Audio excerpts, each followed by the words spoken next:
Welcome to another episode of No Buts About It, and I just moved the whole camera system. We'll restart. Welcome to No Buts About It. I am your host, Josh Butts. I am here with none other than Stan the Jet fan. We're starting off with some speaking issues. Stan is here in place of Chus. Chus couldn't make it. He's off in the big world at his internship with the Pittsburgh Penguins. And so we got Stan the Jet fan, which is just as good as Chus, if not better. So we're going to start off reacting to some of the games on Sunday.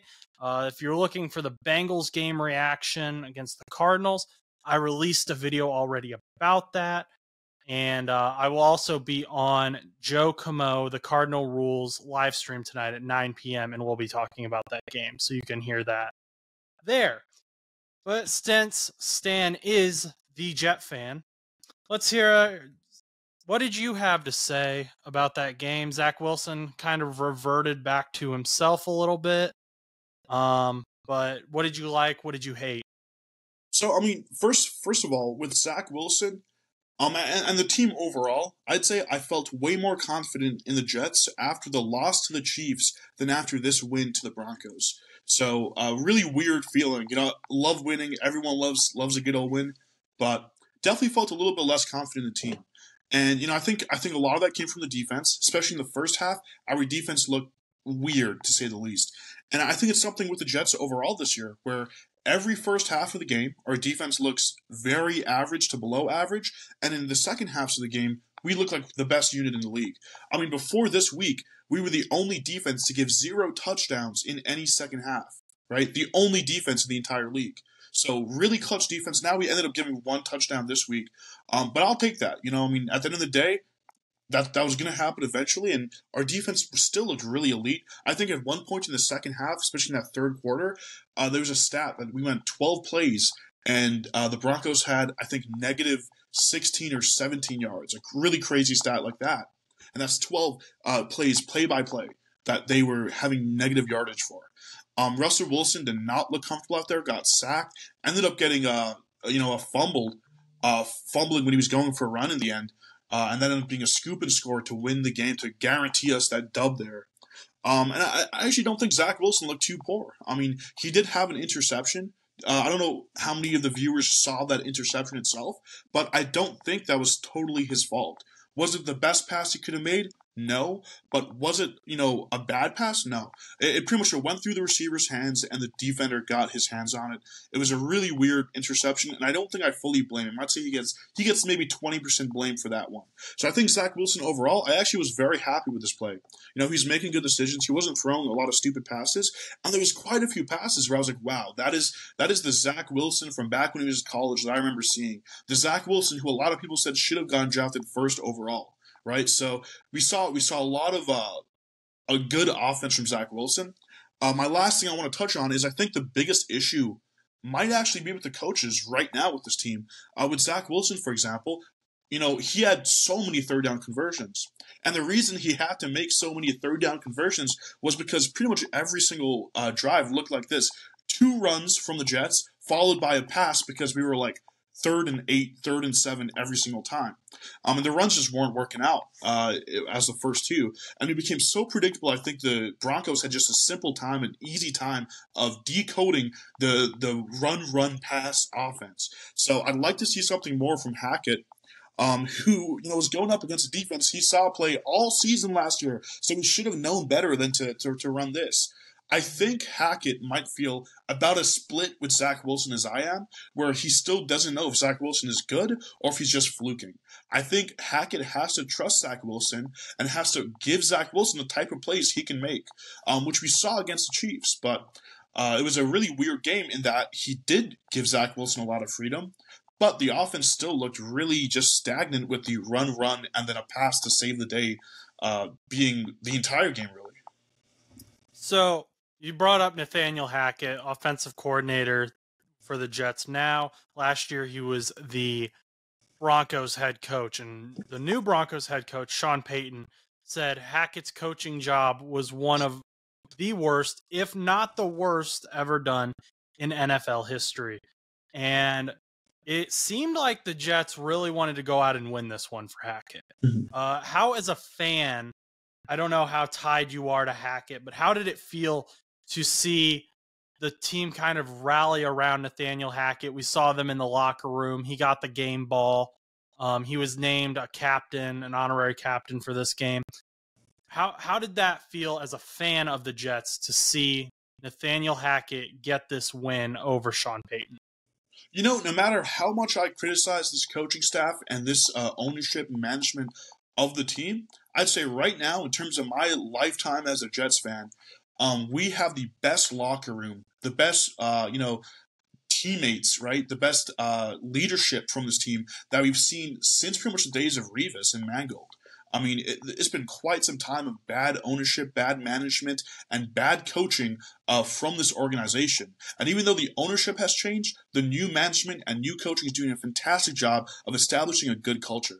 And I think what we saw here with the team rallying around Hackett, that's what you want to see every time there's a little bit of beef going on. You want to stick to your teammates, you want to stick to your guys, you want to stick to your coach. So I think it's a great sign that everyone's really rallying around Hackett. And I think Hackett did have a lot to prove going into this game. And quite frankly, I think despite having the stagnant offense, a win is a win, right? He beat Sean Payton, right? And Sean Payton's having a terrible season. I mean, I don't even know what Sean Payton's doing. So there's a lot of questions with Sean Payton. And despite having some decent, running plays from Payton and his offensive scheme, he did not do well against the Jets. So there's a lot he has to question about himself moving forward. I think Sean Payton, he's made a lot of silly moves. Everyone remembers that, the car he parked in front of their training camp, all the comments he made, coming in as this guy who I think he's paid more than all but 4 NFL players, right? So he has a lot riding on him, and he's not doing well. So Nathaniel Hackett, getting paid a lot less than Sean Payton, but his team has more wins. So what does that say? Yeah, having this loss on top of the Dolphins loss, Sean Payton at one point said that Tua was going to be benched for Teddy Bridgewater, and Tua would never make it as a starter in the NFL. And then Tua and Mike White and the Dolphins go out and put up 70 points on his Broncos team. So Sean Payton's having a lot of receipts cashed in this season. You mentioned the run game was a little iffy at times, but I think this is the best we've seen of Breece Hall. I mean, he had 22 rushing attempts and he had 177 yards and a touchdown. That's phenomenal. That's the best I've seen of him. Was that exciting to see that he's not on that limited count anymore? Yeah, I should have been more specific. I really liked the run game, and I thought it was effective. But the offensive scheme that Hackett pushed, which throughout the second half was run, and then a pass, I think that was a bit silly. It was obviously it's very predictable. I was sitting here with some friends who haven't really started watching football before this season, and even they noticed that pattern there, and it was kind of goofy because we were all making jokes about it. How I wonder what the Jets are going to run on second down. I wonder what they're going to run on first down. It was very predictable. That being said, the running game did a really good job. Dalvin Cook, who's been just not himself this season, I think he really showed some good plays this season. And he still seems to be struggling to read the field and find the holes, but he made a few breakthrough plays, and I really liked seeing that from him. Breece Hall, of course, yeah. It's great to see him just running and being free. We saw, that amazing touchdown from him, right? I think with Breece Hall, you're seeing him just in an offensive scheme and in a line that's really knowing how to work with him.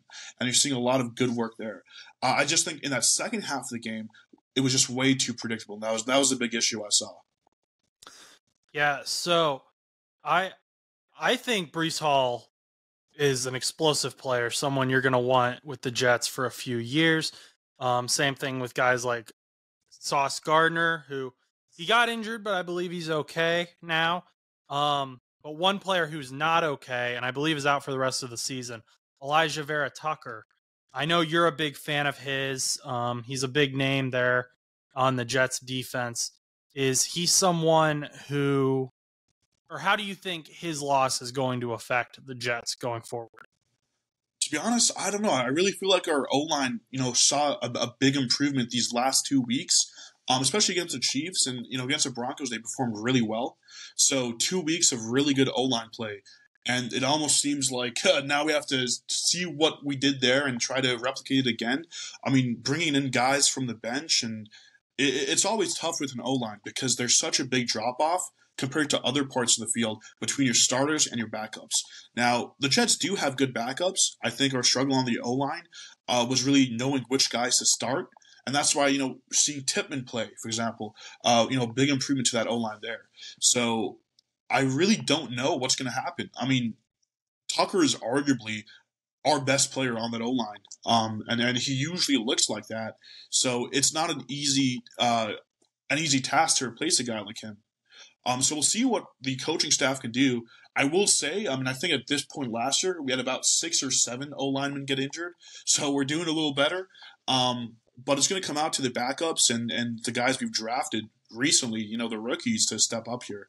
And we'll see how that turns out. I'm definitely nervous, and I think against the Eagles, a team that we haven't beat, I think, since the 70s or 80s. We have the longest losing streak against that organization. So let's see how they can hold up against the Eagles. And the Eagles are currently undefeated, so that'd be quite the showdown if you were able to beat them. I had one other thing, and now it's slipping my mind. It'll probably come back to me. It's right there. Mecole Hardman. What? I don't know if you've seen the rumors here. He's likely to be traded. The Jets might be looking into trading him. Do you like that move? What do you think you can get for him? I mean, we saw today Van Jefferson, the Rams traded him to the Falcons. They sent Van Jefferson in a 7th to the Falcons, and the Falcons sent a 6th-round pick back to the Rams. So that's, I think that's kind of the same area that Mecole Hardman is as far as his age and production now. Would you like to see the Jets go after a trade for Hardman? What do you think they can get? I think the same type of pick swap is probably the best you could do. It would be awesome if we could see maybe a conditional pick where if he gets a certain amount of touchdowns, or how those conditional picks work, perhaps we could get a 5th out of him.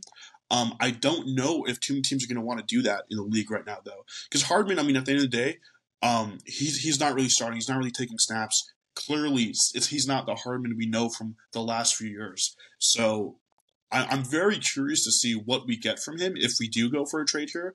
And I would like to see a trade. I just don't think he's fitting in well with our team.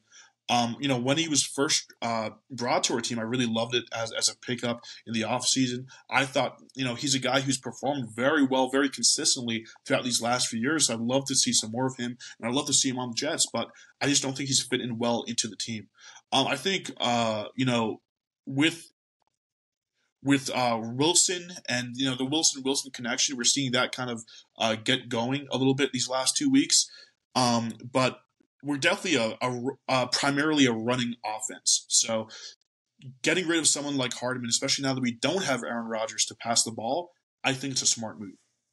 Okay, and that was all I had about the Jets. I thought this was a great win for the Jets, helping build Zach Wilson's confidence, even though not as good as he looked during the Chiefs game, but hey, he didn't look horrible like you said. I liked that Breece Hall was getting involved now. I think that opens up the offense a lot more. Broncos need to get it together, and Sean Payton needs to close his mouth. That's all I'm going to say on that. You said, though, that you had some words for the New England Patriots. Bill Belichick's coming off of last week the worst loss of his career, and I believe this week was the second worst loss of his career. So not a great 2 weeks for the New England Patriots. We've heard NFL executives who have stayed anonymous say there's absolutely no talent on the New England Patriots, including at the quarterback position. what do you think? What did you have to say to the New England Patriots? Well, my first thought is, why couldn't the Jets beat them? I mean, they're losing to so many other teams. Why couldn't the Jets get in on that? It hurts me. We haven't beat them since I was in middle school. So we definitely want to see something there from the Jets, and we're seeing them, I think, for the last week of the season. It's going to be the season closing game for us. So let's see a win there. That's my first thought. Why aren't the Jets getting in on this destroying of the Patriots, right? We need to wreck them too. But in regards to the Patriots themselves, I think it's kind of it's an okay time for them as an organization to be down. You're seeing the Dolphins play insanely well. You're seeing the Bills do what the Bills have been doing, and the Jets are looking, well, on the up and up. Who knows how up, but on the up and up. So it's probably one of the better times for them in their franchise history to kind of slow down. If they did this 5-6 years ago, they really would be missing out, right? So it's okay to have that rebuild. I have a lot of friends who are Patriots fans. My parents moved to New England, unfortunately, so I have to deal with a lot of Patriots fans on a day-to-day basis when I'm back home. But I'll say this. The Patriots as an organization have worked through terrible times, multiple times before.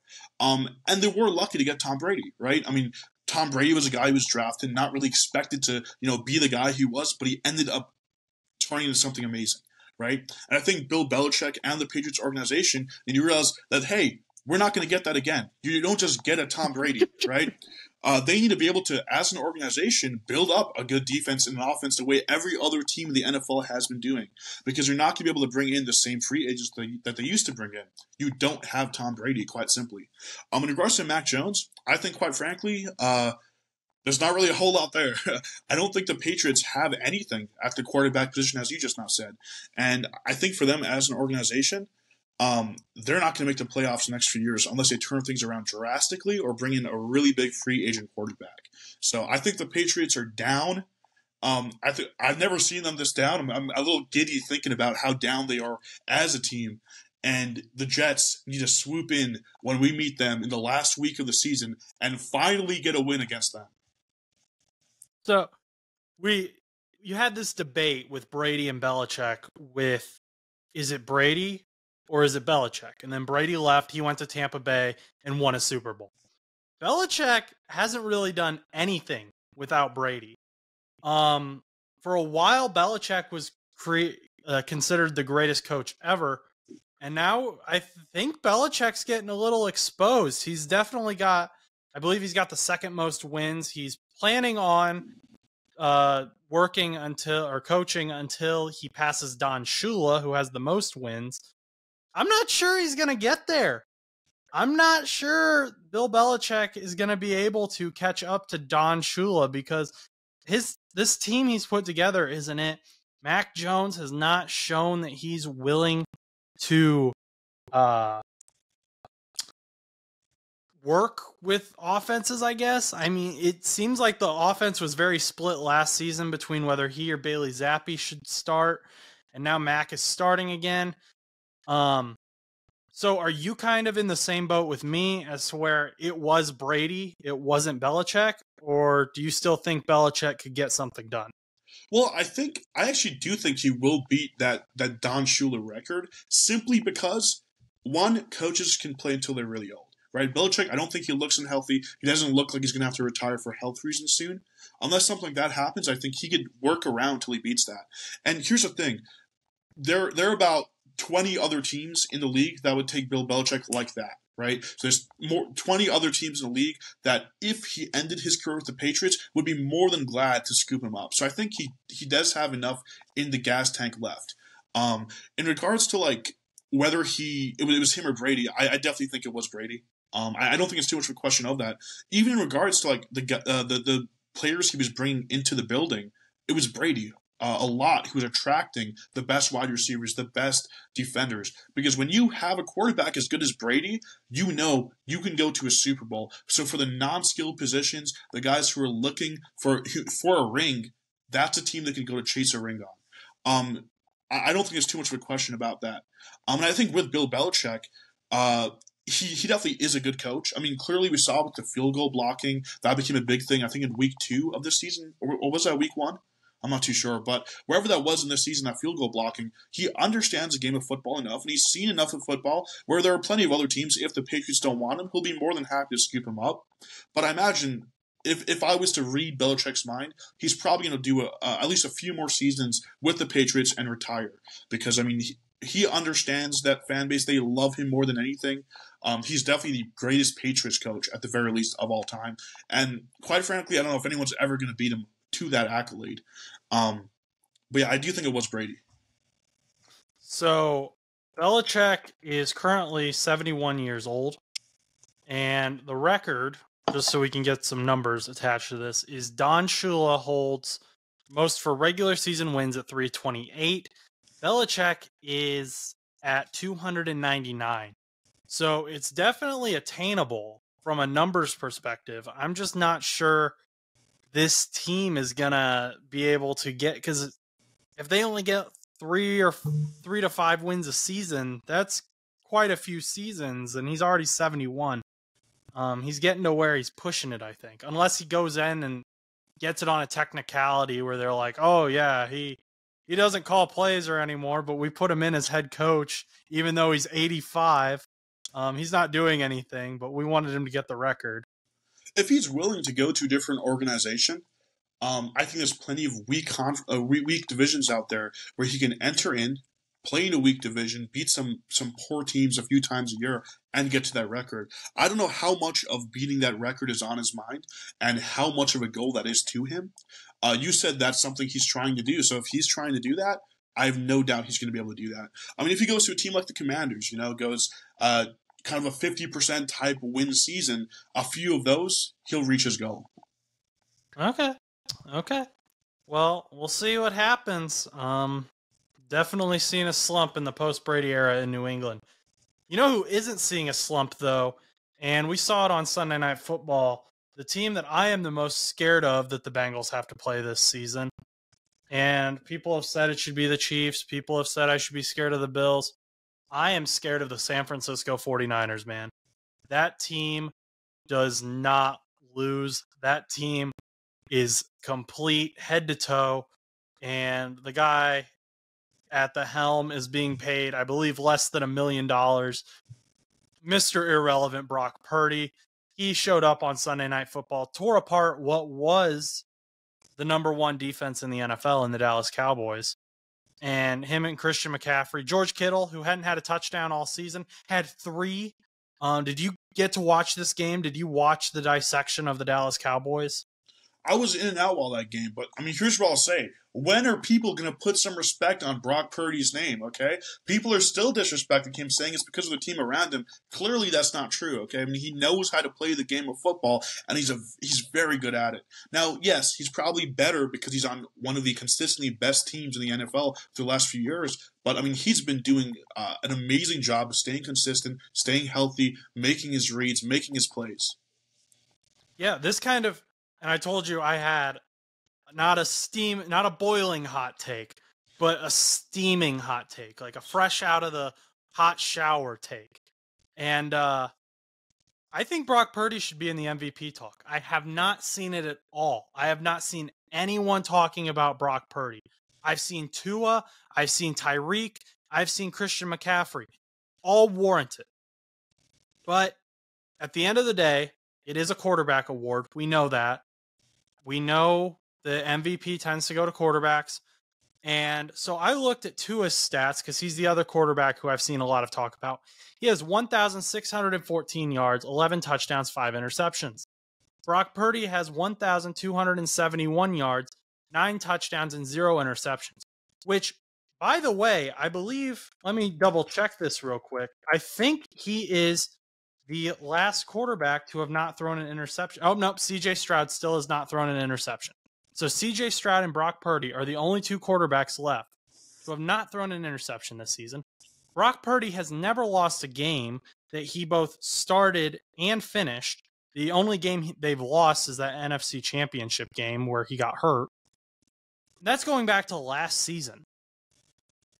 This dude is clearly good. I mean, you watch and I know we put out a video at one point saying, "Is Brock the franchise quarterback?" Like not 2 weeks ago. It's quite the turnaround that I'm having here.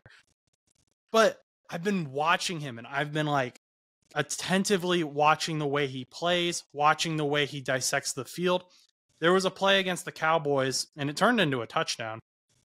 It looked like George Kittle was supposed to take the cornerback and probably the safety with him and just run, and that was going to open up Ayuk across the middle. Well, what ended up happening is the corner seemed to take Ayuk, and they double-teamed him, left Kittle wide open, and Brock would have freaked out if he wasn't this, like, if he was just this system guy. He's like, that's the guy who's supposed to be open, I'm going to throw to him. No, he saw Kittle was open and said, okay, I'll throw over there. It turned into a touchdown. I think Brock understands Kyle Shanahan's offense, which is one of the most complicated offenses in the NFL because Kyle Shanahan's an offensive genius.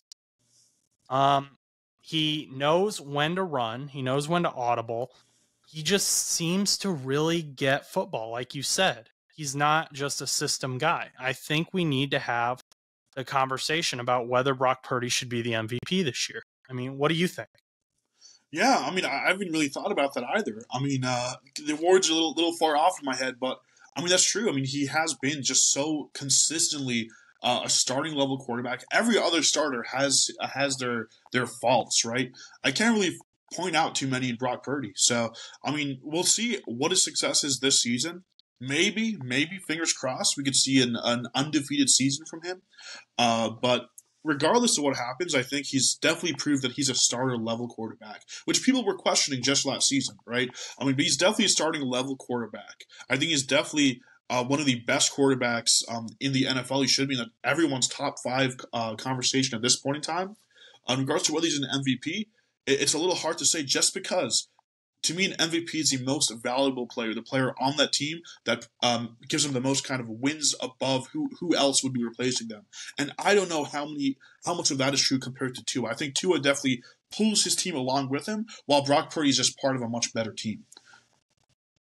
Yeah, the thing is, though, Brock Purdy is just what he's done. He is so far above what was expected of him, and he has come from so much, and the way he, especially the Dallas Cowboys, like, that is a defense that people have struggled with for years. Dan Quinn is great with that defense. Micah Parsons is a monster. And Brock just stood in the pocket. He trusted his guys. He was able to be articulate with the football. And honestly, yeah, Christian McCaffrey is probably the most valuable player on that offense.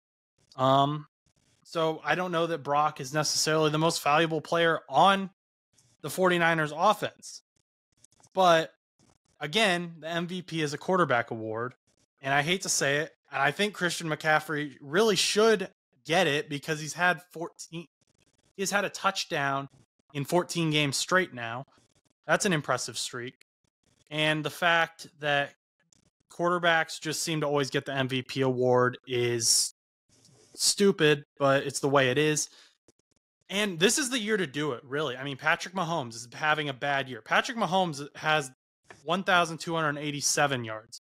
He's right there with Brock Purdy in yardage. And that's with the refs' help, and we got all those wins that maybe shouldn't be wins. You know, you had the Jets game, and then we had the Minnesota Vikings, and we have the Taylor Swift effect going on. Whatever. Josh Allen hasn't been having a great game. We've had a resurgence with Joe Burrow, maybe. Maybe he's back. I think he's back. He looked really good against the Arizona Cardinals.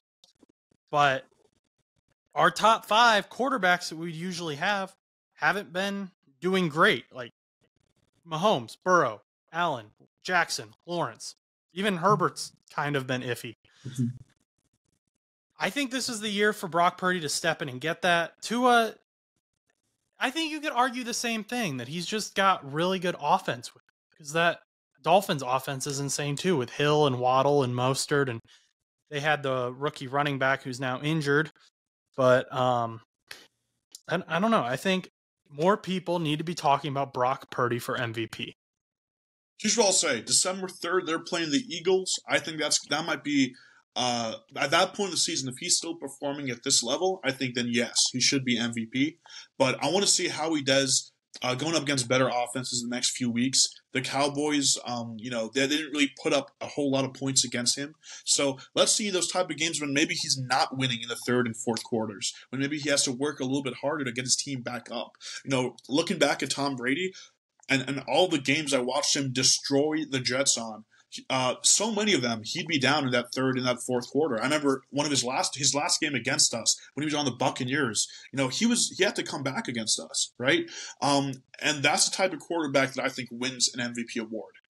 So let's see him in those type of positions these next few weeks. He has some good offenses coming up. If the Bengals are back, I have no doubt that Burrow is going to make the connection to number one and perhaps put 3-4 touchdowns on the board. Let's see how he does against an offense like that. But I do think he is definitely a top 5 quarterback in the league. Yeah, 49ers aren't allowed to go defeated. They need to lose in 2 weeks to the 49ers or to the Bengals. After that, they can go, and then we'll just beat them again in the Super Bowl. No big deal. We have beef with the 49ers in the Super Bowl anyway. Also, Brock Purdy did set a record 2 weeks ago, and I believe I got this right. I'm coming from memory here, so I'm sorry if this isn't exactly correct. I believe he had the highest completion percentage of any 49ers quarterback in a game 2 weeks ago. I did not know about that.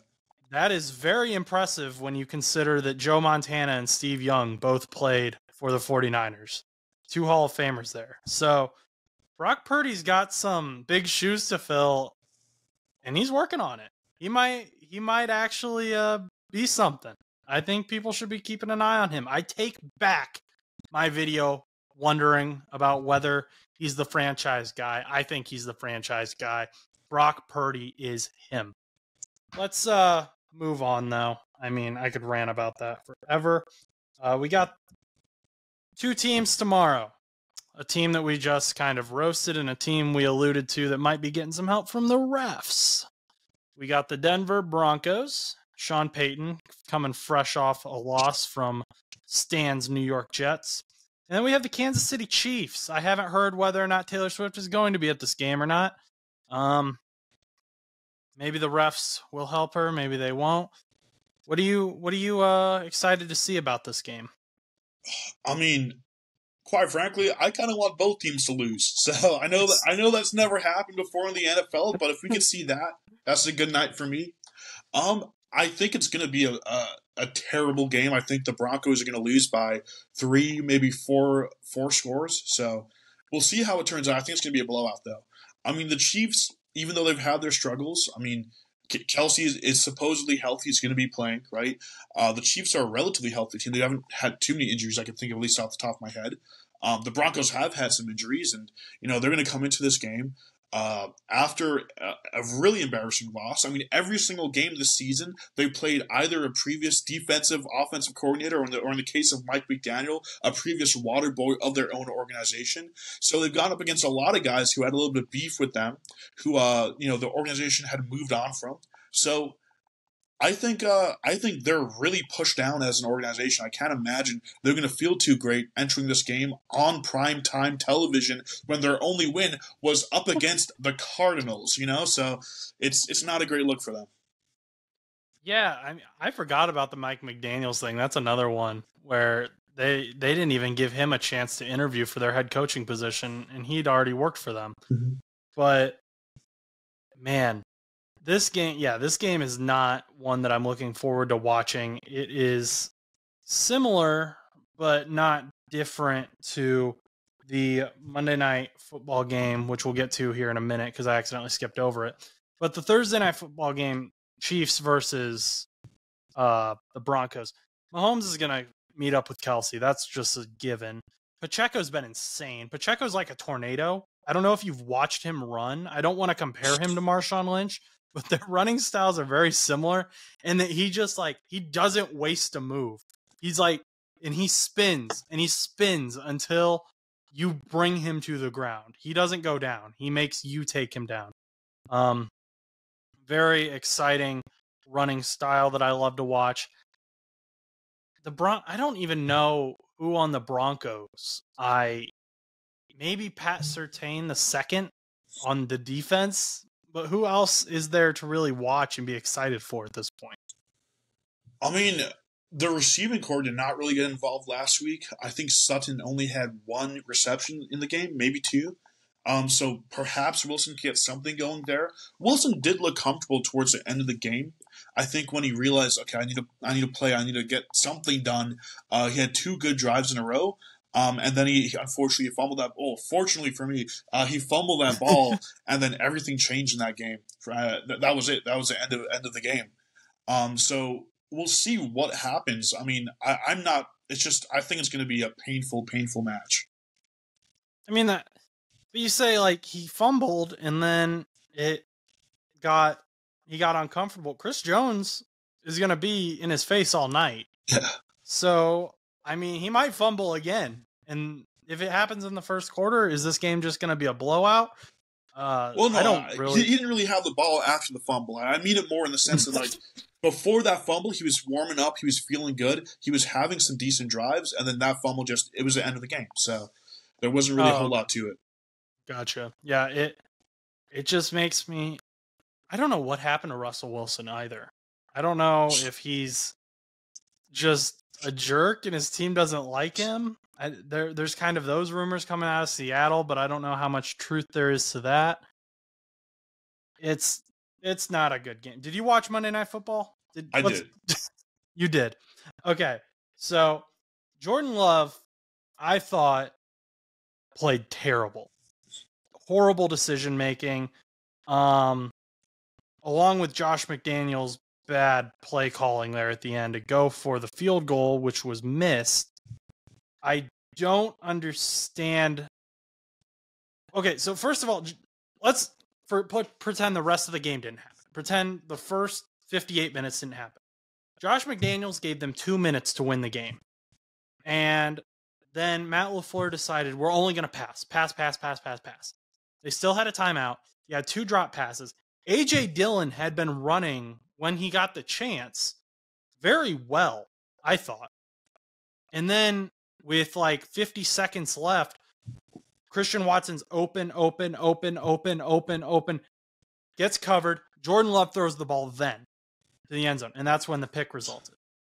The Packers seem lost without Aaron Jones. They seem very confused, which is weird because they had him take a pay cut to stay in Green Bay, and there's this whole narrative that running backs don't matter. But when they don't have Aaron Jones, then they don't know what to do. And I don't put this all on Jordan Love. I put it on the coaching staff and the offense as a whole because they need to help him. This is only his fifth, sixth start. The defense, I thought, did their job. Devontae Adams only had 45 yards. And Josh McDaniels did his job of being the most confusing head coach in the history of head coaches. And he kept running the ball with Josh Jacobs. That worked. And the Packers never seemed to really want to go away from what they were doing on defense. So what did you see? What did you think? So I did not watch the end of that game, but I did watch most of the first 3 quarters. And I mean, what I saw was Jordan Love. He looked uncomfortable more than anything else. And I think, it's a different situation for him than other quarterbacks we're seeing for the first time this season because he's been in the league for 4 years now, 3 years. Yeah. He's been there. He's been with that team. He's been with those players, right? He's practiced with them at the very least every single week. So you really want to see more from him. I think both of the teams that played, they're teams that aren't really in it, right? I don't think they're really in any large talks. They're not really making a Super Bowl push. So I think it was a result of 2 poorer teams in the NFL clashing in a primetime slot. By the way, I don't know if you've seen the ads, but I get ads all the time that Amazon Workforce Solutions made the schedule for this year's NFL primetime slots and all of that. Can we not do that again? We've had so many bad primetime matches. So use a different AI. Yeah, any other AI. ChatGPT could do a better job. But I just think that it was 2 bad teams going up against each other. That's kind of what you get. It's not going to be a great game. I was really surprised to see Jordan Love look as bad as he did. At the very least, he's always been competent, right? He's never really been, a bad quarterback. He's always been competent. He didn't really look competent, especially against the Raiders. they're not a defense that should be too tricky for you. So it was a weird game for him. Um, I'd imagine it's perhaps just a little bit of stress in a primetime situation for a guy who hasn't played that much primetime. So perhaps once he sees a little more of that, he could warm up to it. But yeah, I mean, it was just a bad game. It just okay. The reason the Josh McDaniels thing bothers me so much is okay. You have Josh Jacobs, who got the most yards that he's gotten all season last night. He had 69 yards. He has struggled this season, but he was averaging 3.5 yards per carry. He had a touchdown. It was 4th and 1. Okay, so you run the ball, and then okay, if you don't get it, you don't get it. I think you get it. Then you run the clock down, just from an objective football perspective. Now, what I was doing during this time was pacing around the floor of my living room, hoping that they threw the ball to Devontae Adams because I was against Josh Jacobs and Jacoby Myers in fantasy, and I only won by 1 point. So I was really hoping they didn't give it to Josh Jacobs or Jacoby Myers. And then when I saw the field goal unit come out, I was like, oh, okay, this is stupid, but I'll run with it. And then I don't understand the rush. And you said prime time. Okay. But come on. You've got 2 minutes. Midfield. You can score a touchdown just chipping back and forth. We've seen it. And Romeo Doubs and Luke Musgraves had some drops. But he had also thrown 2 interceptions up to that point. He's been in the league for a while. He's the same draft class as Burrow, Herbert, Tua, Hurts. But I don't know that he is who the Green Bay Packers thought he was. And that's mostly because I think that he was held to an unfair standard. A lot of fans and probably a little bit of the organization as well said, Brett Favre, Aaron Rodgers, Jordan Love is the next guy. He's the next Hall of Fame quarterback. And Jordan Love just isn't that guy right now. He has potential, but he's not going to be a Aaron Rodgers straight out the gate. It's just not going to happen. That's my takeaway. I've also seen this debate, and since you're a Jets fan, I'll get your opinion on this. Zach Wilson or Jordan Love? Who would you rather have? I'd say Jordan Love just because of what I've seen through the season. But right now, based on the last week and perhaps the last 2 weeks, I'm probably going with Zach Wilson. With Jordan Love, we just haven't really seen that much of him, so it's a little hard to know who he is as a player, what he brings to the table.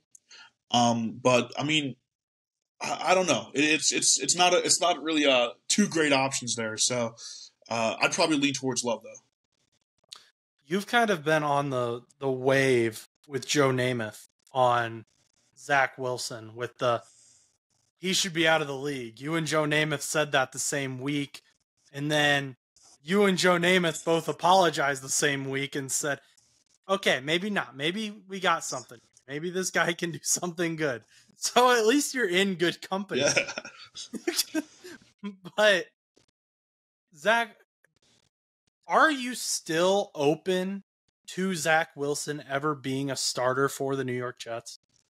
I think it would be much simpler if you just gave me some calculus problems because it's so hard to tell with him. I mean, it's the inconsistency. I'll say at the very least, his mentality looks way better on the field than it was last season. We saw him blame everyone but himself last season. It looks like he's learned from that. He's an adult now. He's taking responsibility for his actions. I don't know. It's really hard to say. For me, the thing I need to see is a few weeks of, well, I'd say 4 weeks. 4 weeks where we don't see any terrible games. I don't think he was that bad against the Broncos. Quite frankly, I think that increased him in my profile. So I see him as a slightly better quarterback. I don't blame him that much for that interception. I think he made a lot of really good plays and he made a lot of really good reads. So if he could continue to do that, and hopefully I'm begging the Jets coaching staff, Hackett, to put just a little bit of faith in him, right? They've given him the faith in that they haven't got another quarterback. in that they've let him start. But in regards to the actual plays he's making and the plays they're giving him, it's just so confusing. Like you're basically treating him like like a star by giving him the position, but then you're treating him like a high school quarterback where it's again run, and then a pass. So it's really weird. I want to see them give just a little bit more trust in him. Give him some plays, give him some concepts that he's familiar with and he could work with, and hopefully they do that. What I've seen so much from this Jets coaching staff, and what I'm really worried we can see against the Eagles, is starting the game off being scared and push back, right? Starting the game off on your back foot. Because what happens is you're going to go down by 2-3 touchdowns, which has happened almost pretty much every game of the season, right? And it's so hard to come back from that. So hopefully the Jets can give him some good plays that he knows that he's comfortable with out of the barrel, right? Start the game off. Give him what he knows to do. Let him do that. Don't just run, and then punt. And if they do that, perhaps we can see maybe not a win, but I think we could see a competitive game against the Eagles. And to me, that's more than enough if we could compete against them. I will say also, we had a lot of injuries on defense while that game against the Broncos, so I don't fully blame the defense for struggling at times. But in the end, like in that second half of the game, they looked elite. So if we see that against the Eagles, granted, the Eagles have also had some really poor cornerback play. So give Wilson those shots at Joby in the back, at those poor cornerbacks. Let him cook, as Truss would say. Yeah, I just watching Jordan Love the last, I'd say 3 weeks. I think I've seen a lot of old Zach Wilson in Jordan Love. And now we're seeing this new Zach Wilson, who has definitely matured, as you've said, taken the blame when it's been his fault.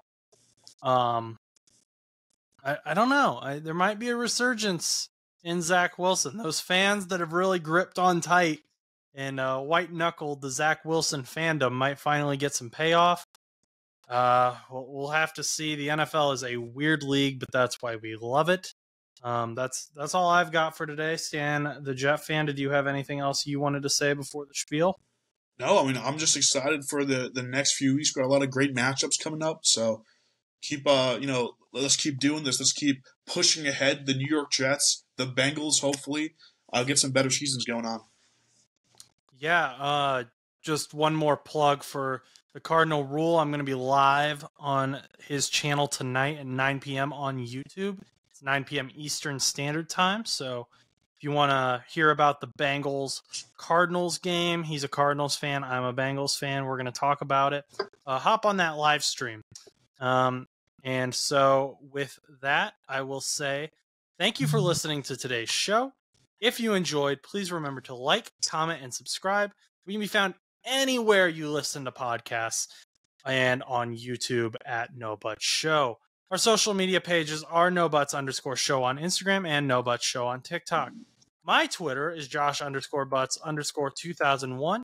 And if you'd like to reach us, you can email us at bullmoosepodcast2. It's the number 2 at gmail.com. Finally, our spread shop will be in the description. I made a new design. It's pretty cool, in my opinion. So check out the merch. Once again, if you enjoyed today's show, like, comment, and subscribe. Until next time, go do something nice for someone.